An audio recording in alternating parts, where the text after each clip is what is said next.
Welcome to the Human Capital Innovations Podcast.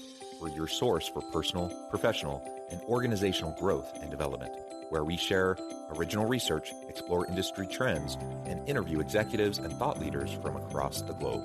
We hope you join us often for practitioner-oriented content around all things related to leadership, HR, talent management, organizational development, and change management. Maximize your personal and organizational potential with Human Capital Innovations Podcast. Do you enjoy the Human Capital Innovations Podcast? Please subscribe, leave a review, comment, share, and consider supporting the podcast on Patreon, even at the producer and sponsorship levels.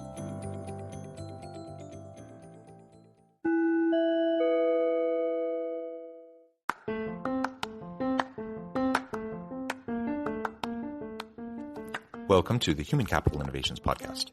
In this HCI podcast episode, I talk with Janet Mertens about the new report out from the Josh Bersin Company, The Definitive Guide to Recruiting Human-Centered Talent Acquisition.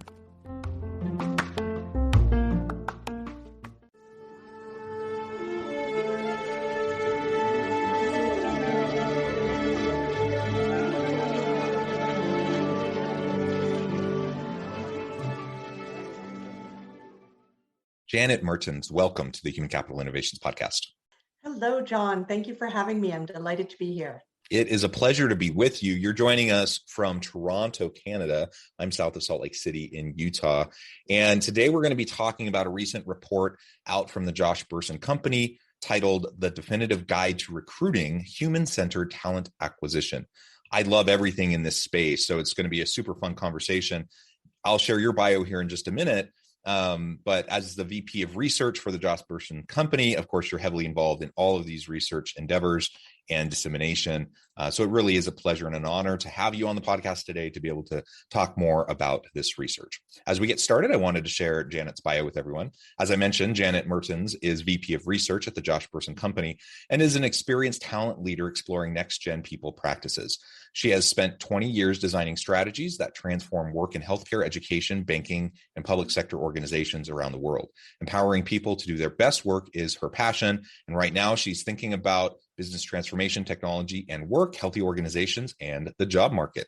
And I could go on and on and on about your illustrious background and career, but I'll pause there, give you a chance to chime in. Anything else you would like to share with listeners about your background or personal context before we start talking about the report? No, John, I think you hit all the notes. I am just thrilled to be here, and I'm looking forward to chatting about this topic that I know is so close to your heart and to mine. Yeah, wonderful, wonderful. So why don't you just start off by framing out for us the why behind this report? I mean, that's probably fairly obvious to people given the current context of the world we're in and the labor market and everything.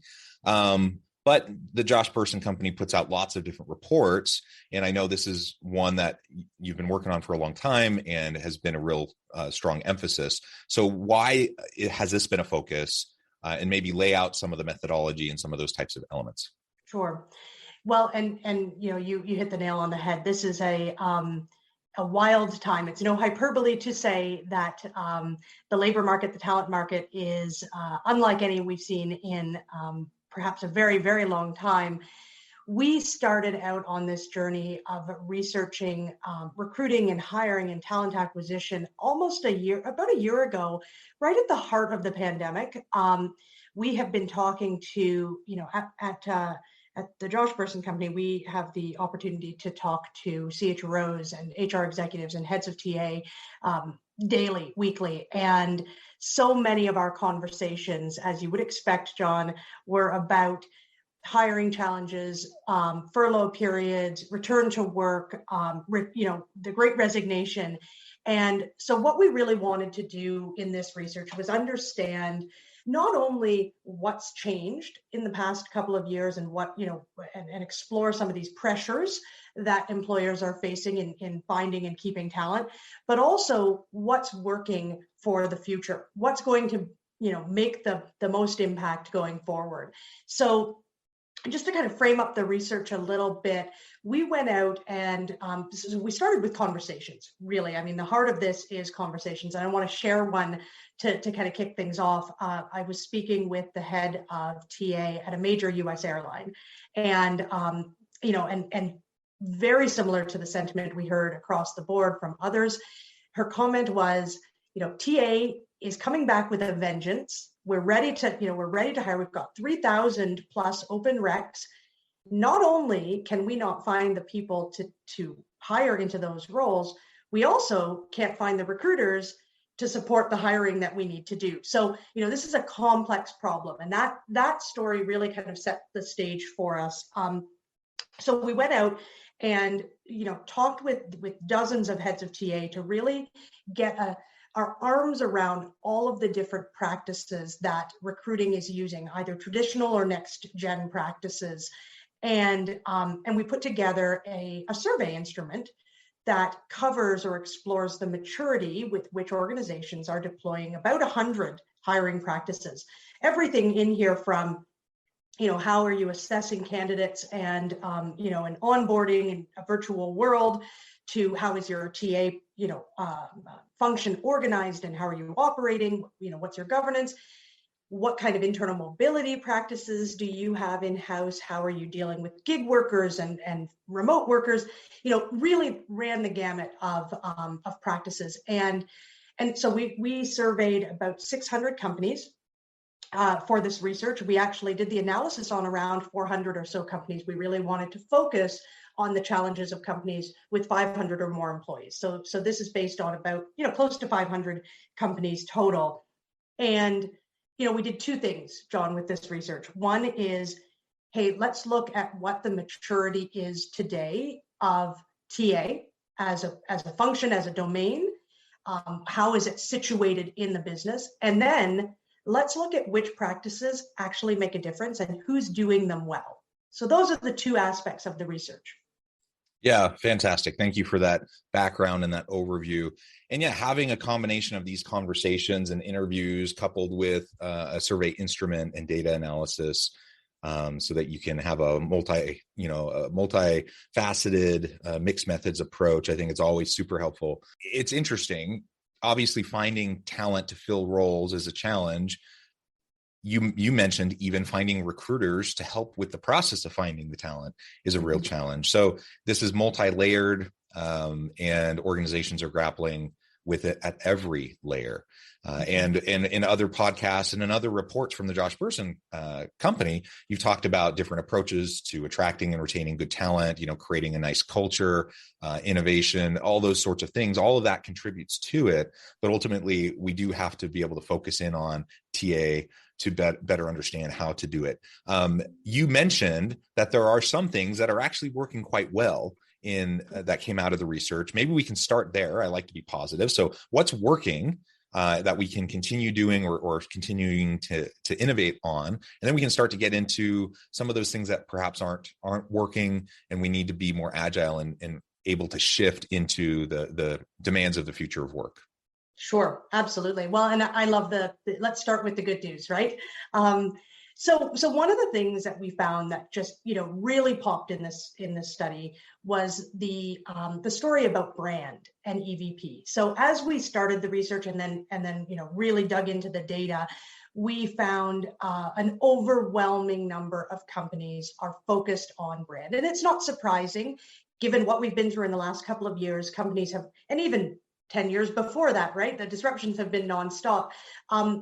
But companies have really doubled down on employer brand and getting that messaging right, personalizing the brand, and adding to the EVP, right? The social contract between employer and employee has never, has changed tremendously. And so I think that's a really important part of the story. And the really good news is it's also one of the biggest areas or drivers of impact across not just talent outcomes, hiring people, keeping great people, engaging them, but also across business outcomes like financial performance and innovation and customer satisfaction. So when your brand is crystal clear and consistent and authentic, it's making a huge difference. Now, I'll shift the story a little bit, John, if you'll let me, and say that it is a good news story to know that companies are focused on it. I think it was the number one element in our research that companies are prioritizing. However, as we dug deeper, there is an opportunity here, I think, to really sharpen the tool belt and the tool set, I think, around brand. So what we were finding is the companies that are doing this really well, that are doing this most effectively, they are truly focused not just on a very slick careers page or, adding more perks to the pile to say, we've got more benefits and more well-being programs and virtual fitness classes, but really thinking through meaningful, inclusive, and authentic benefits, authentic EVP assets and interactions. And what we say in the report, John, is look, candidates and employees are not just looking for a job now, right? They are looking for a career, for a future. And so the companies that are doing this right are thinking more broadly about the EVP and the brand and making sure that they are not afraid to tell the good, the bad, and the ugly story. And they are really actively filling in with growth and opportunities for development, linking jobs to purpose, not just within the company and the impact you make on the company, but the impact you make on society, on the world, on the environment, because that is what employees are looking for. Yeah, absolutely. And I do a great deal of research in this space myself. And so I can just reiterate everything you're saying that you've been finding in the recent reports out from the Josh Bersin company. I've found similar results in my various academic studies that I've published in peer-reviewed journals. This is all solid science. This is absolutely true that people want meaning and purpose. They want impact in the work that they do. I think everyone wants that, but particularly younger generations, younger millennials and Gen Z, they just expect it.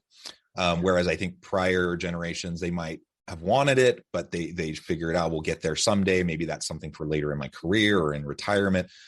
That doesn't fly anymore. And younger employees expect it. They want it right now. Some people say that's entitled. I just think, that's them knowing their values and wanting to align a big part of their lives, their work life, with those core values. And I think that's actually to be applauded. So we have to wrestle with all of that. And that's a challenging thing in and of itself. Now, I know one point in the report, if we start to shift now and talk about what we can do better, at one point you talk about how the data demonstrates 75% of companies don't know how to recruit correctly. That's a staggering number. Talk to us more about that and unpack that a little bit for us. When you have so many companies, as you already alluded to, some companies have thousands of open requisitions and job postings that are unfilled. They don't know how to recruit effectively. What's going on there? What are the main problems that you see?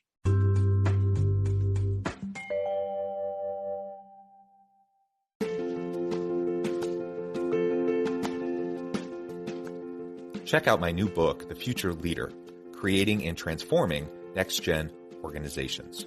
Stemming from 2 decades of professional experience and over 600 in-depth interviews with executives, thought leaders, and scholars from across the globe, The Future Leader will help you explore the ordinary, everyday actions that will help you to prepare to lead in the future of work, to respond to an uncertain future, and to produce extraordinary results for individuals, teams, and organizations.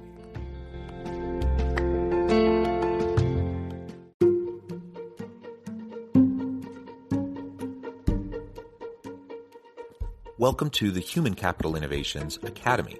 Courses, micro-credentials, and certificates to upskill and reskill for the future of work. All HCI Academy courses, micro-credentials, and certificates are designed, developed, and delivered by award-winning and internationally renowned scholars, educators, thought leaders, executives, and practitioners. Our courses, micro-credentials, and certificates will help you make your mark on the future of work and make an immediate impact in your organizations. Check out the HCI Academy and our many course offerings and certificates to upskill and reskill for the future of work.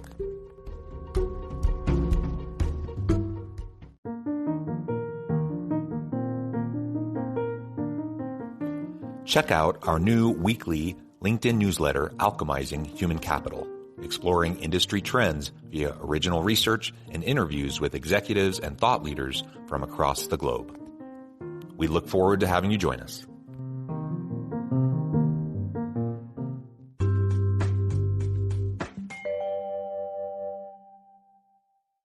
Yeah, it is a staggering statistic, and I've been a researcher in HR and talent for a long time. And when you see stats like that, it's just, it causes you to really stop and certainly scrutinize, but also to really kind of get under the covers. And what we found is, look, recruiting has been around for decades. It's one of the longest standing parts of HR. It's, every company that has more than 2 or 3 employees needs to recruit.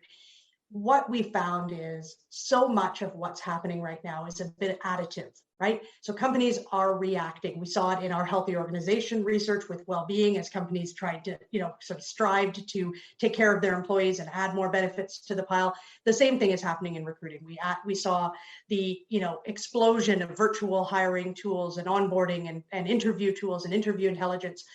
What the 25%, that cream of the crop, the pioneers are doing is they're taking a pause. They are stopping and being very intentional now about what they have and how to address the human element of recruiting. And at the end of the day, hiring is a human to human process. It is not transactional. It is a relationship. And so a couple of examples that I'll share with you of companies who are doing this really well. So McDonald's is a great example. We talk about McDonald's in the research, and I love their story because they truly are one of our North Star, our level 4 companies.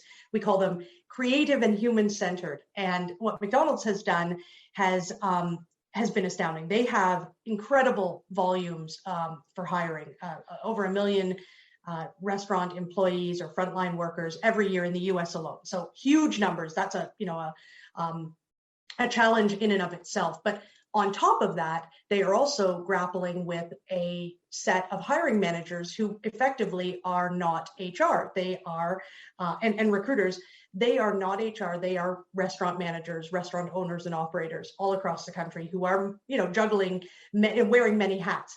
So they were really struggling with their solution. It was very fragmented. There wasn't good, consistency across the board. And what McDonald's did was went out and co-designed a brand new solution. They were not afraid to sort of blow up their ATS, and they custom designed collaboratively, I should say, designed an entirely new lightweight solution with their owners and operators and candidates in mind. So they really designed it for those irresistible experiences. And what they came up with was a solution that is a chatbot. So they really applied technology very precisely to allow a candidate to apply for a job and be scheduled for an interview in the time it takes to drive through a drive-through. And because they designed it with the owners and operators who were ultimately the recruiters and hiring managers, the uptake was something like 98%. So, these companies that are doing this well are leading the way, and we have a lot that we can learn. And that's what I think we're going to unpack today. Yeah. So let's get more into that human-centered talent acquisition component. That's the subtitle to this report. And, I like how audacious, the report is with the definitive guide of recruiting, go big or go home, right? So I think that's good. That's great. And then you already honed in a little bit on the idea that this has got to be human-centered. And many organizations, they just have additive kind of tack on experiences. And in my experience, as I've looked around at companies and what they're doing in this space, it just seems so much of it is completely impersonal. So much of it just doesn't even do the bare minimum in terms of meeting expectations of applicants and fostering relationships with them, because it may not work out now, but they may be a better fit for a different job posting that comes up a week from now or a year from now. And so you're only hurting yourself if someone goes through the process and has a terrible experience and says, oh, I never want to work for that company. And so having more of a human-centered approach is essential. And I guess the challenge is, especially when we're short-staffed, we don't have enough recruiters. Like, how do you take more of a human-centered, personalized approach to something where we seemingly have less and less human capacity to deal with the threat, the amount of work that is going on? So how do you utilize technology and then couple that with personalized human-centered approach so that we can have a good applicant experience? Yeah, well, and I think there's a couple of things there, John. Let's hone in on the recruiter experience first of all. So candidate experience has reigned supreme in talent acquisition for years now, right? And most companies, not all, but most companies are paying attention to it, investing in it, trying to personalize the EVP, the brand, the brand messaging, and certainly the hiring process itself. Where the top performing, the best companies in the world are miles ahead, is they are switched on to the fact that candidates are not the only individuals inside, or the only humans inside the hiring process. So they are really investing heavily in creating and designing irresistible experiences for candidates, to be sure, but hiring managers, recruiters, new employees. I mean, we all know that story of, having this great experience coming into a company, and day two, you're sort of dropped on your own and off you go, and there's no connection. So, even extending that hiring process beyond day 1, day 30, day 60. So these are companies that are paying attention. And, when we think about recruiters, I'll share the story of Scotiabank, which is a Canadian bank. They have really committed to not only their candidates, and, we talk about human-centered hiring. When it comes to candidates, they're focused on hiring for potential. So that's how they're approaching this, right? They're not looking in the rear view mirror at skills and experiences and degrees, but rather what are those power skills, those behavioral, durable skills that the candidate brings to the table that may shift candidates from one job posting to an entirely other line of work, right? So that's the candidate side, but they're also focused heavily on the recruiter experience. And the story that the head of TA shared with me about the pandemic was, of course, like many companies, there was a hiring freeze during the pandemic, and the recruiters were all at risk of being furloughed or losing their jobs. What the company did is they pivoted and shifted. They decided to take that opportunity to place those recruiters back into the business, not back into the business, into the business, to learn new skills, learn about the business that they were serving, build relationships. And they invested heavily to do that. When those recruiters came back, they have been, just incredibly more empowered to truly serve and understand the business that they are, that are their clients. So it's been, it's stories like that have really kind of set apart some of these companies. Yeah, that's super cool. And I know one of the findings in the report, it talks about, this more traditional approach to linear internal mobility that we've seen, for generations in organizations. That doesn't seem to be working as well as a tool to attract and retain good people. Maybe you can talk to us more about how organizations can effectively put in place more agile processes that closely align and link new applicants, new people into work design and future opportunities. Yeah, absolutely. Well, and this is probably the most challenging part, and maybe most surprising in a way. Maybe the bad news story of the research is around internal mobility. We know inherently that employees and candidates are looking for growth and development and opportunities to move. And we also know that in this talent market, companies can't afford to rest on their laurels and depend on external sources of talent. Certainly, as industries converge and you're competing constantly, but I'll say we were surprised to see in the research that while 70-80% of companies that we talk to say, absolutely, we want to hire from within, the extent that is happening is really limited to posting jobs online. So internally, right? So we've posted all of our jobs online. So if candidates or employees want to hire for, want to apply for them, they have visibility to them. And that's simply not enough. We know that there are a lot of factors at play here. And when we think about internal mobility, there are sort of three areas that companies are thinking through. One is certainly process, right? What are the types of opportunities? They don't need to be jobs only. They could be cross-functional projects or stretch assignments or rotation. So companies like Bon Secours Mercy Health are really thinking differently about what are the types of internal opportunities available. So that process piece, the technology piece, to be sure, the talent marketplace is, as a market, is just exploding. Everyone is, every vendor that we talk to has a component of their solution that allows for talent marketplace. But here's the third and most important piece, perhaps, and that's the culture of mobility. Having and building and fostering a culture of mobility and growth and movement is not an easy thing to do. And that is where many companies are still struggling. How do you handle and navigate around talent hoarding, for example, managers who don't want to give up their best talent, employee fear for job security? If I put my hand up and say, I would like to take this job and I don't get it, what message have I sent? Will there be retaliation? So that culture of mobility is really a challenge. And that's where our level 4 companies are just incredible examples of how to kind of address that challenge and tackle it head on.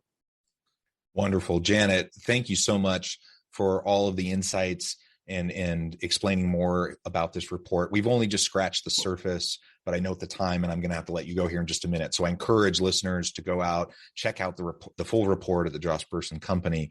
And there's so many other great resources there as well. I can't recommend it enough. Before we wrap up for today, I just wanted to give you a minute to share with listeners how they can connect with you, where they can find this report and others, and then give us the last word on the topic for today.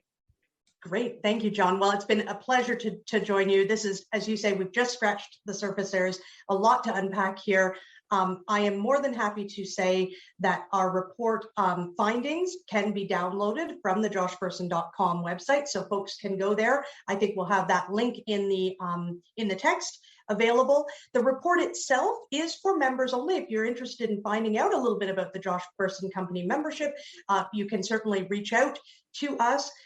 And, in closing words, John, this is an exciting time. I really think this is an optimistic, the silver lining out of all of this is there is an appetite for change. And our big, our word cloud, sort of word of the day for this research is that talent acquisition is ripe for change. It's evolving. And that was the number one sentiment that we heard. And I think as HR professionals and in the TA space, this is a really incredible moment for us, and I'm excited to see organizations really kind of strive forward. Wonderful. Thank you, Janet. It's been a pleasure. I encourage, again, listeners to reach out, get connected, find out more about what Janet and her team can do for you. Check out the research at the Josh Bersin Company. And as always, I hope everyone can stay healthy and safe, that you can find meaning and purpose at work each and every day. And I hope you all have a great week.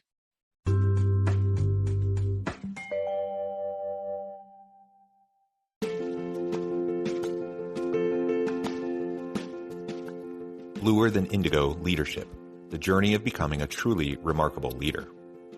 Early in my adult life, I learned about an Asian proverb that translates as bluer than indigo. If you think about the color indigo, it is a brilliant, deep, and vibrant blue, what some would call the bluest of blues. To have something that is bluer than indigo is rare and truly remarkable.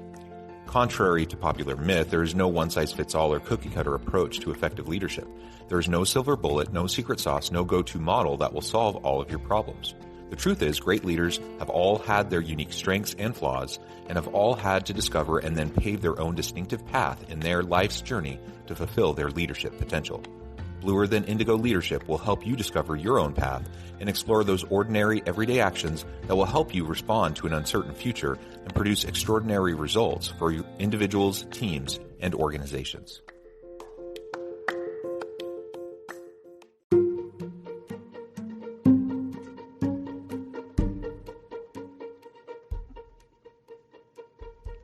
Check out Human Capital Innovations magazine, Human Capital Leadership. Human Capital Leadership is a free, interactive e-magazine with the mission to help individuals, leaders, and organizations find innovative approaches to maximize their human capital potential. We publish issues quarterly in August, November, February, and May. Take a look at the latest issue and let us know what you think.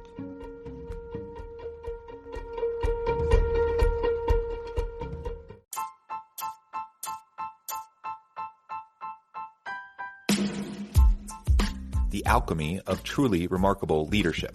Ordinary, everyday actions that produce extraordinary results. Consider how the nature of work has shifted over the past 50 years. With increased globalization, rapid technological advancement, and the shift in economic composition, the average job of today looks very different than the average job of 50 years ago. What will the jobs and organizations of tomorrow look like? Moreover, what does this all mean for organizational leaders? What are the core competencies and capabilities of organizations and their leadership that are prepared for continued disruption and geopolitical and socioeconomic shifts? Regardless of what the future holds, increasingly, leaders need to be socially minded, data-driven, decisive, champions of talent, and disruptors of the traditional notions of leadership, teams, organizations, and work. The alchemy of truly remarkable leadership will help you to explore your own leadership competencies and capabilities and consider ways to apply and implement them into your workplace and personal life.